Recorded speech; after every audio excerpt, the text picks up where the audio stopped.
Lakad to.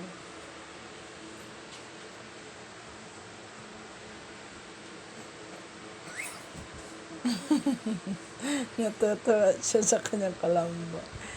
Ah, ah, tutuwa siya. Ganda. Sosyalan talaga ang kalamba ng batang ari. Hi! Hello! Gusto mo dyan? Hindi na raw siya naiistorbo ng kanyang kaaway na langaw.